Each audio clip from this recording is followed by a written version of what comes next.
കണ്ണൂർ ജില്ലയിലെ മികച്ച ഹൈസ്കൂളിനുള്ള പൊതുവിദ്യാഭ്യാസ വകുപ്പിന്റെ performance award Chavassery government higher secondary സ്കൂളിന്. സ്കൂളിലെ വിവിധ പ്രവർത്തനങ്ങൾ വിലയിരുത്തിയാണ് പുരസ്കാരം. ജില്ലയിലെ 186 ഹൈസ്കൂളുകളിൽ നിന്നാണ് വിവിധ പ്രവർത്തനങ്ങൾ വിലയിരുത്തി ചാവശ്ശേരി ഗവൺമെന്റ് ഹയർ സെക്കൻഡറി സ്കൂളിനെ പുരസ്കാരത്തിനായി തെരഞ്ഞെടുത്തത്. ഇരിട്ടി നഗരസഭയുടെ സഹകരണത്തോടെ സ്കൂളിൽ നടപ്പിലാക്കിയ ഐഡിയ പദ്ധതിയുടെ ഭാഗമായി നടത്തിയ വേറിട്ട പ്രവർത്തനങ്ങളാണ് പുരസ്കാരത്തിന് വഴിയൊരുക്കിയത്. അടിസ്ഥാനശേഷി വികസന പരിപാടി, പഠന പരിപോഷണ പ്രവർത്തനങ്ങൾ, കൌൺസിലിംഗ്, മെഗാ ഗൃഹ സന്ദർശനം, പങ്കാളിത്ത ഉച്ചഭക്ഷണ പദ്ധതി, പ്രാദേശിക മികവ് കൂട്ടായ്മ തുടങ്ങിയ നിരവധി പദ്ധതികളാണ് സ്കൂളിൽ നടപ്പിലാക്കിയത്.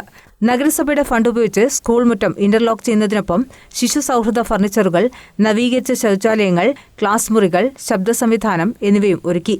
വിദ്യാർത്ഥികൾക്ക് മികച്ച ഉച്ചഭക്ഷണം ഉറപ്പാക്കുന്നതിന്റെ ഭാഗമായി ബിരിയാണി ഉൾപ്പെടെയുള്ള വിഭവങ്ങൾ നൽകി വരുന്നുണ്ട്. 60ഓളം അധ്യാപകരുടെ കൂട്ടായ പ്രവർത്തനങ്ങൾക്കൊപ്പം സജീവമായ PTA, MSC, മദർ PTA, പൂർവ്വ വിദ്യാർത്ഥി സമിതി എന്നിവയുടെ ഇടപെടലും സ്കൂളിന്റെ മികവിന് കരുത്തായി. മികച്ച പഠന നിലവാരം, പരീക്ഷാഫലം, അച്ചടക്കം എന്നിവയും പുരസ്കാര നിർണയത്തിൽ പ്രധാനമായി പരിഗണിച്ചു. ജനകീയവും വേറിട്ടതുമായ ഇടപെടലുകളിലൂടെ ശ്രദ്ധേയമായ സ്കൂളിന് സംസ്ഥാന തലത്തിലും 1ാം സ്ഥാനത്ത് എത്താനാകുമെന്ന പ്രതീക്ഷയിലാണ് സ്കൂൾ അധികൃതർ. നമ്മുടെ ജില്ലയിലെ 1ാം സ്ഥാനത്താണ് നമ്മുടെ ചാവശ്ശേരി സ്കൂൾ എത്തിയിരിക്കുന്നത്. സംസ്ഥാന തലത്തിലേക്ക് യോഗ്യത നേടിയിരിക്കുകയാണ്. 2ാം സ്ഥാനത്ത് വന്ന വിദ്യാർത്ഥിനേക്കാൾ ഒരുപാട് മുന്നിലാണ് നമ്മൾ.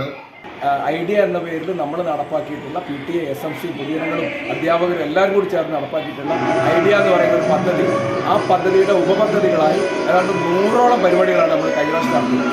ഏതാണ്ട് 197 കുട്ടികൾ പുതുതായിട്ട് ഇവിടെ എത്തി. അതാണ് ഏറ്റവും വലിയ മികവായി പരിഗണിക്കുന്നത്. നമ്മൾ വളരെ അഭിമാനത്തോടെ ഈ സന്തോഷം കൊണ്ട് പങ്കുചേരുകയാണ്. നമ്മുടെ സ്കൂളിൻ്റെ അധ്യാപകരും അതുപോലെ തന്നെ രക്ഷിതാക്കളും അതുപോലെ നമ്മുടെ കുട്ടികളും ഒക്കെ ഒത്തൊരുമിച്ചുകൊണ്ടാണ് ഈ വിജയം കരസ്ഥമാക്കിയിട്ടുള്ളത്. അതിൽ നമ്മുടെ ഈ ചാവശ്ശേരിയുടെ പൗരാവലിക്ക് നമ്മുടെ അധ്യാപക സമൂഹത്തോടും അതുപോലെ തന്നെ നമ്മുടെ നാട്ടുകാരോടും നമ്മുടെ രക്ഷിതാക്കളോടും എല്ലാവിധത്തിലുള്ള നന്ദിയും അഭിനന്ദനങ്ങളും അറിയിക്കുകയാണ്. ഇരിട്ടി നഗരസഭ chairman V. Vinod Kumar, councillor CM Ramya, principal Mansoor Kinakkul, പ്രധാനാധ്യാപകൻ CA Abdul Gafoor, PTA president K. Srinivasan തുടങ്ങിയവരാണ് പ്രവർത്തനങ്ങൾക്ക് നേതൃത്വം നൽകുന്നത്. News bureau, Mattannur.